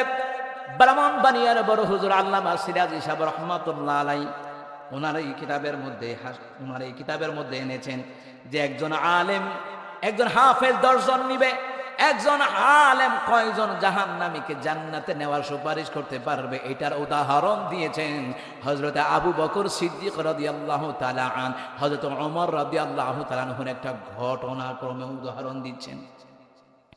এই ঘটনাটা হলো আম্মা আয়েশা রাদিয়াল্লাহু তাআলা আনহাকে নিয়ে। রহমতের নবী খেজুর পাতার ছাউনের নিচে শুয়ে আছেন, খেজুর পাতার ছাউনের নিচে। এমনি সময় রহমতের নবী সাল্লাল্লাহু আলাইহি ওয়াসাল্লাম তিনি বলেন, আয়েশা, হে আয়েশা, তুমি বলো তো এই খেজুর পাতার ছাউনির ফাঁক দিয়া কি দেখা যায়? আম্মা আয়েশা রাদিয়াল্লাহু তাআলা আনহা তিনি বললেন, ইয়া রাসূলুল্লাহ, ইয়া হাবিবাল্লাহ, খেজুর পাতার ছাউনির ফাঁক দিয়া দেখতে পাচ্ছি আকাশের মধ্যে মিটি মিটি তারকা দেখা যায়। নিঝুম রাতের আধারে মিটি মিটি তারকা জ্বলে, নিঝুম রাতের আধারে মিটি মিটি তারকা জ্বলে। হে রাসূল, হে রাসূল, হে রাসূল, হে রাসূল, হে রাসূল, হে রাসূল, হে রাসূল, হে রাসূল। রহমতের নবী সাল্লাল্লাহু আলাইহি সাল্লাম বললেন, আয়েশা, তুমি তারকারাজি দেখতে পাচ্ছ, তাহলে আবার তোমার কাছ থেকে ইন্টারভিউ নেব। তুমি বলো না, আকাশের তারকারাজির সমান সওয়াব আমার কোন সাহাবীর আমলনামায় আছে? আম্মা আয়েশা রাদিয়াল্লাহু তাআলা উত্তর দিলেন, রাসূলুল্লাহ, ওয়াল্লাহু রাসূলু আলাম, আল্লাহ এবং তার রাসূল ভালো জানেন, আর কেউ জানেন না। চিন্তা করেন, আম্মা আয়েশা 6 লক্ষ হাদিসের হাফেজা, 30 পারা কোরআনের হাফেজা, রইসুল মুফাসসিরিন, এরপর কয় আমি কিছুই জানি না। সুবহানাল্লাহ বলতে ইচ্ছা করে না? এরপর বলে আল্লাহ এবং তার রাসূল ভালো জানেন। রহমতের নবী তৎক্ষণাৎ বললেন, ইয়া আয়েশা রাদিয়াল্লাহু তাআলা আনহা, হে আয়েশা, তুমি শোনো, আকাশের তারকারাজের সমান সওয়াব আল্লাহ তাআলা আমার ওমরের আমলনামায় আল্লাহ দিয়েছে। সুবহানাল্লাহ বলবেন না? আম্মা আয়েশা রাদিয়াল্লাহু তাআলা এই কথাটা শোনার পরে আপনারা বলেন মনটা কি খুশি না বেজার? বেজার। বেজার হওয়ার কারণ হলো আব্বার নাম আবু বকরের নাম তো কয় না, উমরের নাম কইলুকা, মনটা খুব বেজার। রহমতের নবী কয়, ও আয়েশা, আমি কিন্তু বুঝতে পারি তুমি রাগ করলে, আমি বুঝতে পারি তোমার গাল দুইটা লাল হইয়া যায়। সুবহানাল্লাহ। কয় না? অনেক মানুষ আছে রাগ করলে চোখটি লাল হইয়া যায়, ঠিক নেই? রাগী মানুষ দেখবেন গোসল করার পরে চোখ দুইটা লাল হইয়াতে, ওরে বাবারে টমেটোর মতন লাল, ইটারে খাইলে যা, ঠিক না? মুসলমান ইমানদারেরা, আম্মাদের আয়েশার মনটা বেজার। বেজার হলে কি হইব? গাল দুইটা লাল। রহমতুল নবীকে আমি বুঝি তুমি যে রাগ করছো। ও আয়েশা, স্ত্রীর মন বুঝে কথা বলতে পারতেন রহমতুল নবী সাল্লাল্লাহু আলাইহি ওয়াসাল্লাম। এমনকি অনেক সাহাবীদের মনের অবস্থা দেখো রাসূলুল্লাহ পর্যন্ত বুঝতে পারতেন। ওই বুঝার জন্য জ্ঞান দিয়েছেন কে? রহমতুল নবী সাল্লাল্লাহু আলাইহি ওয়াসাল্লাম বললেন, ইয়া আয়েশা রাদিয়াল্লাহু তাআলা, হে আয়েশা, শোনো শোনো আয়েশা, মনটা খুব বেজার। আমি জানি তোমার বাবার নাম কেন বলি নাই, আমি তো বুঝ জ্বালাইছি তোমার মনটা কিরে বেজার। মাঝে মধ্যে বউরে খুশি করবেন, বউরে গিফট দিবেন, পাশে না বউরে বসাইয়া কথা কইবেন। একবারই একদিন টুকেন দিয়েছে মাহফিলের প্যান্ডেল থেকে, হুজুর আপনি যে এত কোন ওয়াজ করলেন, জামার লগে বইয়া কথা কইতাম, এই বাটা যেই বিড়ি খায় কেমনে কথা কইতাম, লোক তো বইতারি না, জামাতে গন্ধ, দাড়িতে গন্ধ, টুপিতে গন্ধ, পকেটেতে গন্ধ, হাতেতে গন্ধ, নাকেতে গন্ধ, থুতাতে গন্ধ। আমি যে সংসার কেমনে করি আল্লাহ জানে। আসলে ঠিক আতর ব্যবহার করবেন আপনারা, এগুলি না খাইয়া যারা খায় আর কি, যারা আপনারা তো খান না অনেকে, যারা খায় এগুলি খাবেন না। এগুলি দেহের ক্ষতি, স্বাস্থ্যের ক্ষতি। আর স্বাস্থ্যের ক্ষতি করার জন্য আল্লাহ আপনাকে অধিকার দেয় না। অনেকে বিড়ি খাইতে খাইতে ক্যান্সার বানায়, জিহুতে জাগা বেচতে চিকিৎসা করার লাগে, তো এবারটা জাগা কিনছে জিহুতের লেগে, তো এবারটা তোলো তো গেছে, কথা কয় না। মুসলমান ইমানদাররা আম্মাদার খাদিজার সাথে কথা বলতেন, আম্মাদার আয়েশার সাথে কথা বলতেন, সমস্ত বিবিদেরকে নিয়ে পর্যন্ত রাসূলুল্লাহ কথা বলতেন। এত সুন্দর সুন্দর কথা বলতেন। একদিন বিবিদেরকে নিয়ে কথা বলতেছেন, ঘরের ভিতরে কোন কোন কোন কোন বন বন বন আওয়াজ হইতেছে। 4-5 জন মহিলা যদি রুমের ভিতরে কথা কয় কেমন বোঝা যায়? কোন কোন কোন কোন বন বন বন বন শুন শুন সুন্দর কি আওয়াজ, কি তাতে হইছে আল্লাহ জানে। এমনই সময় ওমর রাদিয়াল্লাহু তাআলা সালাম দিলেন। সালাম দেওয়ার সাথে সাথে ওমর রাদিয়াল্লাহু তাআলাকে নবী আলাইহিস সালাম অনুমতি দিলেন, ওমর ঘরে আসো। ঘরে গিয়া দেখে একজনও নাই, কে যে কই গেছে।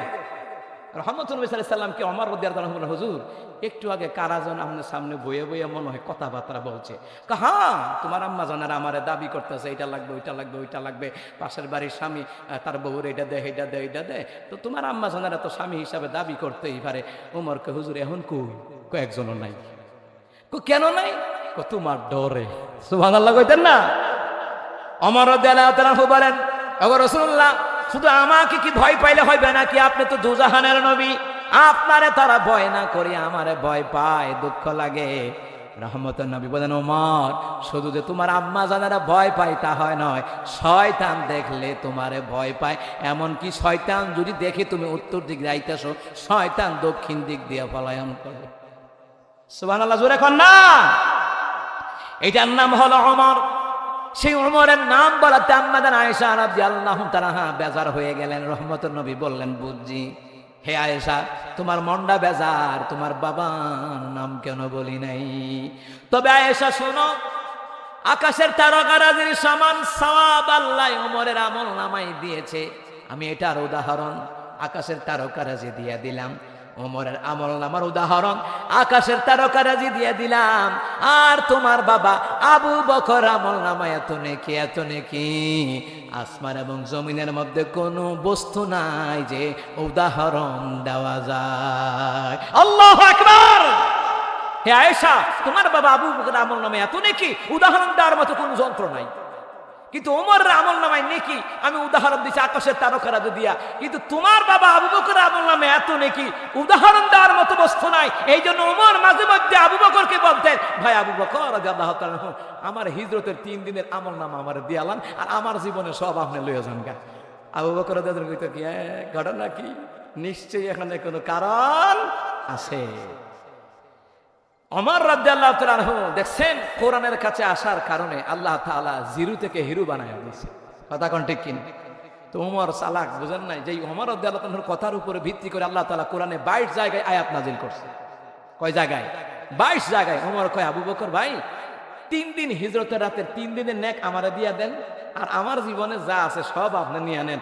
আবু বকর কয়, না হইতাম না, এটা কাম হইতো না রে বাজি, এটা কাম হইতো না, দিতে পারতাম না। ও মুসলমান, সেই মাওয়াজে সিরাজা কিতাবের ভিতরে আরেকটা কথা রয়েছে। সেই কথাটা হলো, নবী আলাইহিস সালাম হিজরত করে মক্কা থেকে মদিনায় যাবেন। আবু বকর রাদিয়াল্লাহু তাআলা আনহুর বাড়িতে গিয়ে দরজায় করাঘাত করলেন। আবু বকর, লাব্বাইকা ওয়া সা'দাইকা রাসূলুল্লাহ। রহমতুল্লাহ নবী কয়, আবু বকর ঘুমাও নাই? না হুজুর, আপনি তো আমাকে কবে বলছিলেন আমাকে নিয়ে হিজরত করবেন? ওই দিনের পর থেকে আজ পর্যন্ত আমি আবু বকর বিছানায় পিঠ লাগায়া ঘুমাই নাই। আরো জোরে কয় না সুবহানাল্লাহ।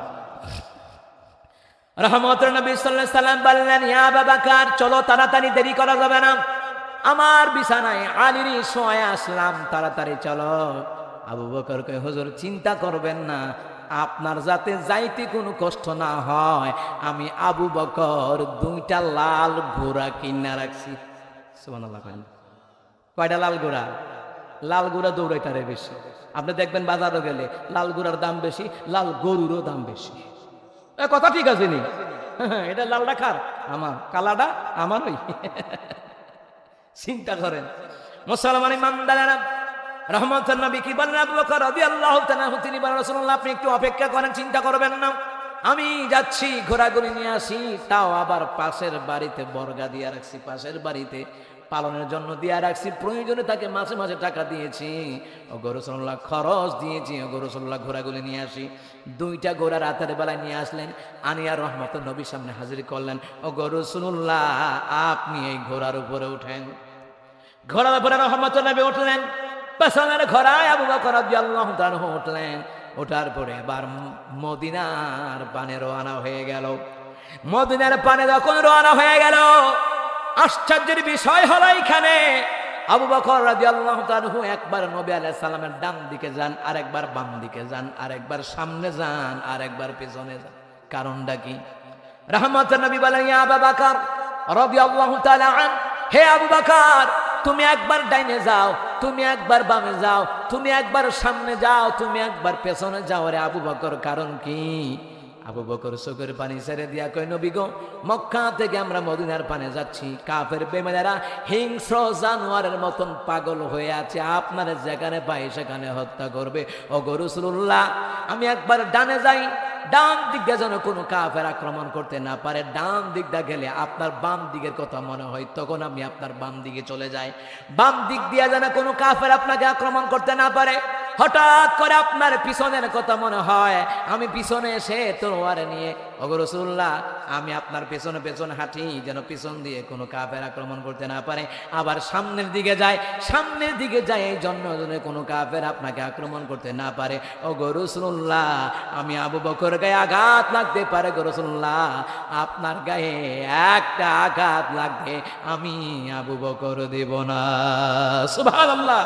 এই জন্য ওমর ইবনে আব্দুল আজিজ রাহমাতুল্লাহ আলাইহি তিনি কয় যে ওমর আবু বকরের যে আমল নামায় যে এত নেকি, শুধু হিজরতের রাত নয়, সে যে ঘোড়া দিয়া গেছে, ঘোড়ার নাকে দিয়ে যে ধুলিকণা ঢুকছে, ওই ধুলিকণা এক পাল্লায় রাখলে গোটা পৃথিবীর মানুষ মুসলমানের নেক অপর পাল্লায় রাখলে, ওই ঘোড়ার ডাকের ভিতর থেকে ধুলিকণা ঢুকছে, ওই ধুলিকণার পরিমাণও মূল্য হবে না। আরেকটা রায়াত হলো, আবু বকর রাদিয়াল্লাহু তাআলা হিজরতের রাতের নেকি যদি এক পাল্লায় রাখা হয়, গোটা বিশ্বের মুসলমানদের নেক যদি অপর পাল্লায় রাখা হয়, হযরত আবু বকর সিদ্দিক রাদিয়াল্লাহু তাআলার মত নেকির সমান হবে না। সেটা আবু বকর রাদিয়াল্লাহু তাআলা। তিনি যখন শাম সিরিয়া গেলেন, শাম সিরিয়ায় যাওয়ার পরে শাম সিরিয়ার রাজা বাদশা জিজ্ঞাসা, এই তোমার নাম কি? কয়, আমার নাম হলো আবু বকর। জামা উঠাও। উনি বলতেছে, আমি জামা উঠাবো। কাকো জামা উঠাও। বলছি উঠাও। উঠাইছে, জামা উঠাইছে। উঠায় পরে কয়, তুমি এই মুহাম্মদ সাল্লাল্লাহু আলাইহি সাল্লামের দুনিয়ার বন্ধু।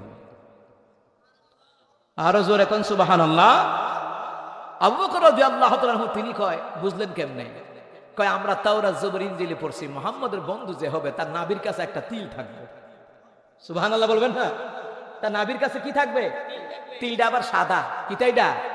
সাদা সাদা তিল, শত্রুগি দেখছেন না, সুলাই টুলাই থাকে না, তো তিলটা এমন ভাবে কালা, শরীরের কালার একরকম, তিলটা অন্যরকম। তারা কয় তোমার নাম যদি আবু বকর হয়, তুমি মোহাম্মদের সাথে বুঝলেন কেমনে?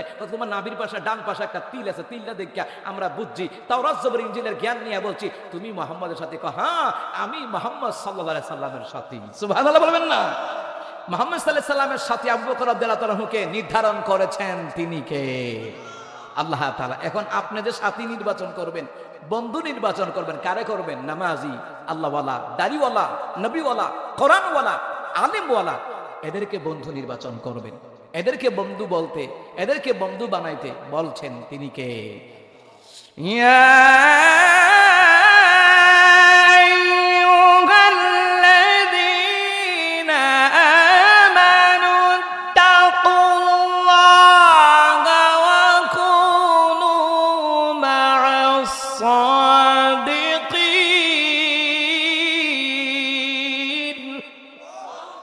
আল্লাহ তাআলা বলেন, হে ইমানদারগণ, তোমরা তোমাদের পরওয়ারদিগারকে ভয় করো আর সদা সর্বদা সত্য কথাটুকু বলো, আর সদা সর্বদা তোমরা আল্লাহ ওয়ালাদের সঙ্গী হয়ে যাও।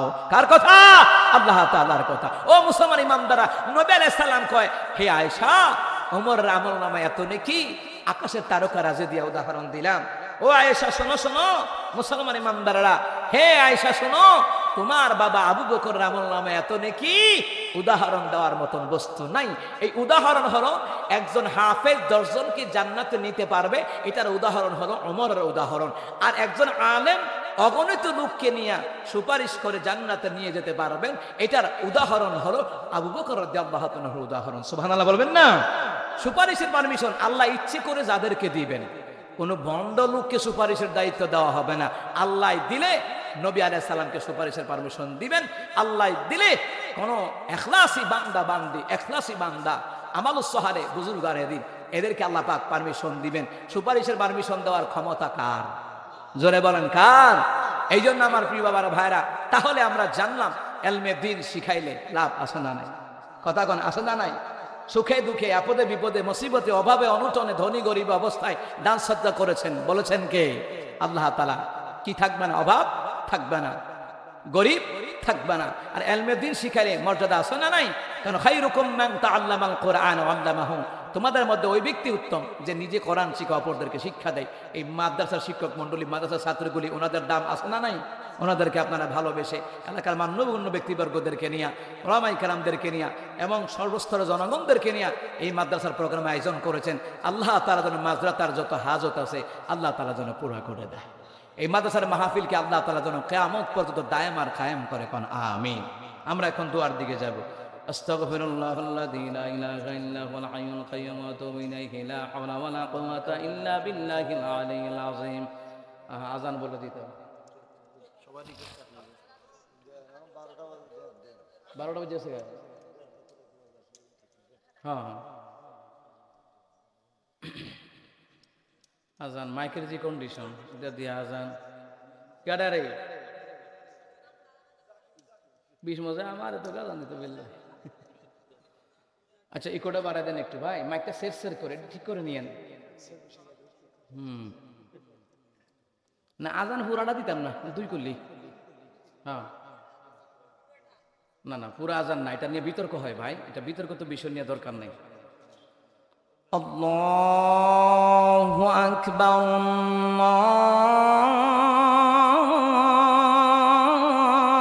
আল্লাহু আকবার, আল্লাহু আকবার,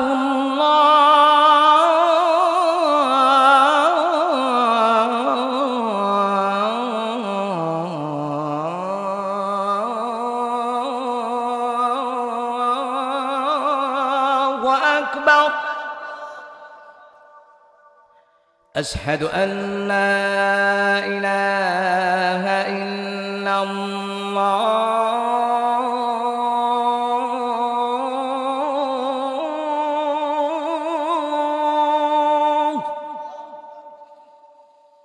أشهد أن لا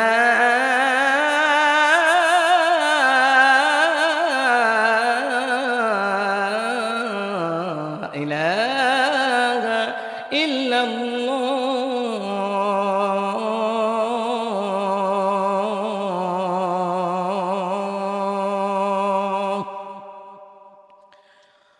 أشهد أن محمدا رسول الله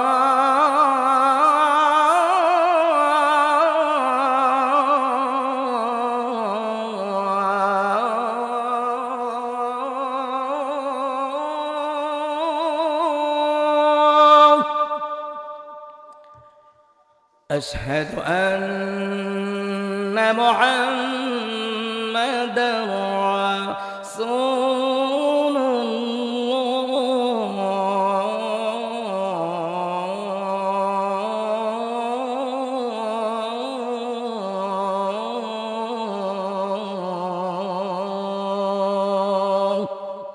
এতটুকুই থাক, ঠিক আছে? অনেক রাত হয়ে গেছে। استغفر الله الذي لا اله الا هو الحي القيوم واتوب اليه لا حول ولا قوه الا بالله العلي العظيم। জি, কর্তৃপক্ষের কিছু বলার আছে? কিছু বলবেন? জি, সবার জন্য দোয়া হবে। জি, আচ্ছা আচ্ছা আচ্ছা, তাই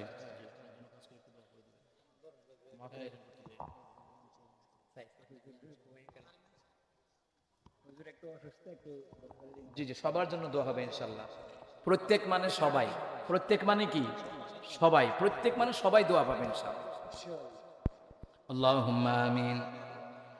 ربنا ظلمنا أنفسنا وإن لم تغفر لنا وترحمنا لنكونن من الخاسرين ربنا فاغفر لنا ذنوبنا وكفر عنا سيئاتنا وتوفنا مع الأبرار আল্লাহ তাআলা চরবাদাম মুজিবিয়া হাফিজিয়া মাদ্রাসা ইয়াতিমখানার উদ্যোগে আল্লাহ তাআলা বার্ষিক ওয়াজ ও দোয়ার মাহফিল সম্মানিত সভাপতি, সম্মানিত প্রধান অতিথি, সম্মানিত উলামায়ে কেরাম, সম্মানিত মাদ্রাসা কমিটি বৃন্দ, মাহফিল কমিটি বৃন্দ, সভাপতি, সেক্রেটারি, কেশিয়া সদস্য বৃন্দ, মাদ্রাসার হাফিজ সাহেবদের, মাদ্রাসার ছাত্রবৃন্দ, স্কুল কলেজের ছাত্র ভাইয়েরা, বিভিন্ন দল বিদলের ভাইয়েরা, মুরব্বী বাবারা, সকলকে না দুটাইলাম।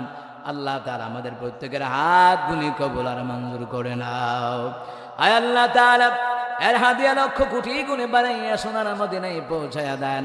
আয় আল্লাহ তাআলা আমরা যারা হাত বাড়াইলাম, আমাদের অনেকের মা বাবা, দাদা দাদি, নানা নানি, পিতৃপুরুষ বংশধর যারা কবরে, কবরগুলাকে আল্লাহ তাআলা নূরে মুনাওয়ার বানায়া দাও। আয় আল্লাহ তাআলা স্টেজের মধ্যে অনেক মুরব্বী আলেম আছেন, মুরব্বীগণ আছেন, তাদের হায়াতের মধ্যে বরকত বাড়ায়া দেন। অসুস্থর জন্য দোয়া চেয়েছেন, আল্লাহ তাআলা সবে আজানা সেহাতে কুল্লে দান করে দাও। আয় আল্লাহ তাআলা চেয়ারে বসে আছেন অনেকেই, প্যান্ডেলায় বসে আছেন অনেকেই, দাঁড়িয়ে বসে হাত তুলেছেন, সকলের হায়াতের মধ্যে বরকত দাও। মা বোনদের হায়াতের মধ্যে বরকত দাও। যেই ঘরে বসে খাওয়া দাওয়া করলাম, এত সুন্দর মেহমানদারের আয়োজন আমার ভাইয়েরা মা বোনেরা করলেন, তাদের হায়াতের রিজিকে আলমে দন্দরতে বরকত বাড়িয়ে দাও। আয় আল্লাহ তাআলা এই মাদ্রাসার মাহফিলে, এই মাদ্রাসার মাহফিলে 1 টাকা দেখে যারা হাজার হাজার টাকা দিয়েছে, লক্ষ কোটি টাকার বরকত আপনি দান করে দেন। এই মাদ্রাসাকে উচ্চ মাকামের একটা মার্কাজ হিসাবে কবুল আর মঞ্জুর করে নেন। আল্লাহ তাআলা আয়োজন কমিটি যাদের দ্বারা পোস্টার হয়েছে, লাইটিং, মাইকিং, পিস্টন, ব্যানার হয়েছে, আল্লাহ তাআলা তাদের রোজে রোজগারে বরকত বাড়ায়া দেন, হায়াতে বরকত বাড়ায়া দেন, রিজিকের মধ্যে আল্লাহ আপনি বরকত বাড়ায়া দেন। এলাকার যাদের অভাব আছে দূর করে দেন, ঋণ থাকলে মুক্তি দেন ইয়া রাব্বাল আলামিন। আয় আল্লাহ তাআলা ইয়া পরওয়ারদিগার এই মাহফিলকে আপনি কবুল আর মঞ্জুর করে নেন। স্বেচ্ছাসেবক ভাইয়েরা, ভলান্টিয়ার ভাইয়েরা অনেক কষ্ট করেছে আল্লাহ গো, বহুদূর থেকে আমার ভাইয়েরা রিসিভ করেছে। আমার ভাইদেরকে হায়াতে তৈবা দান করে দেন, কোরআনের কর্মীদেরকে আপনি হিফাজত করেন, গোটা বাংলার জমিনে, গোটা বিশ্বের জমিনে মুসলমানদের উপরে রহম নাজিল করে দেন ইয়া রাব্বাল আলামিন। আয় আল্লাহ তাআলা আমরা যারা হাত বাড়াইলাম, আমাদের জিন্দেগির তামাম গুনাহগুলি মাফ করে দাও। আল্লাহ অনেক মুরব্বীরা আছেন, অসুস্থ বিমারি আছে, হসপিটালে, বাসা বাড়িতে অসুস্থ বিমারি আছে, আল্লাহ শাফে আজালা সিহাতে কুল্লে দান করে দেন। আমার মা বোনদেরকে কবুল করেন আল্লাহ তাআলা। হসপিটালে, বাসা বাড়িতে অনেক মা বোন, স্ত্রী পুত্র, ছেলে মেয়ে, সন্তান সন্তান অনেকে অসুস্থ আছে, আল্লাহ শাফে আজালা সিহাতে কুল্লে দান করে দেন। আল্লাহ আমার একজন চাচি দুনিয়াতে নাই, উনি মারা গেছে, আল্লাহ স্ট্রোক করে মারা গেছে। আজকে আম্মার সাথে অনেকক্ষণ কথা বললাম, আল্লাহ আমার চাচি দুনিয়াতে নাই, আল্লাহ গো ওনার কবরটাকে তুমি আপনি জান্নাতের টুকরা বানায় দেন আল্লাহ। আল্লাহ অনেক মুরব্বী এই এলাকার এই সংগঠনের, ওই মাদ্রাসার, এই এলাকার একজন ভাই দোয়া চাইছে, দুনিয়াতে নাই, দুনিয়াতে চলে গেছে, আল্লাহ তার কবরটাকে জান্নাতের টুকরা বানায় দেন। গত বছর মাইক লাগাইতে গিয়ে একটা ছেলে কারেন্টে আল্লাহ মারা গেছে। আল্লাহ তুমি তাকে শাহাদাতের দরজা দান করে দাও। আল্লাহ তাআলা যত মানুষ আপনাদের মারা গেছে, ছাত্র আন্দোলনে মারা গেছে, 28 অক্টোবরে মারা গেছে, দেশের জন্য দেশের জন্য জীবন দিয়ে ইসলামের জন্য জীবন দিয়েছে, আল্লাহ তাআলা তাদের হায়াতে রিজিকে ইলমে দন্দলতে আল্লাহ গো তুমি তাদেরকে জান্নাতের ঠিকানা দান করে দাও। তাদের পরিবার বর্গগণ যারা দুনিয়াতে বেঁচে আছে আল্লাহ ধৈর্য ধারণ করা তৌফিক দান করে দাও। আল্লাহ যে ছেলেটা কারেন্টে লাগা মরছে আল্লাহ গো তাকে আপনি শাহাদাতের দরজা দান করেন, তার পরিবারদেরকে ধৈর্য দান করা তৌফিক দান করেন। ওয়া সাল্লাল্লাহু তাআলা আলা আখিরি খালকি মুহাম্মাদিন ওয়া আলিহি ওয়া আসহাবিহি আজমাইন। রব্বানা তাকাব্বাল মিন্না বিহাক্কি লা ইলাহা ইল্লাল্লাহু মুহাম্মাদুর রাসূলুল্লাহ সাল্লাল্লাহু আলাইহি ওয়াসাল্লাম। আসসালামু আলাইকুম ওয়া রাহমাতুল্লাহি ওয়া বারাকাতুহু।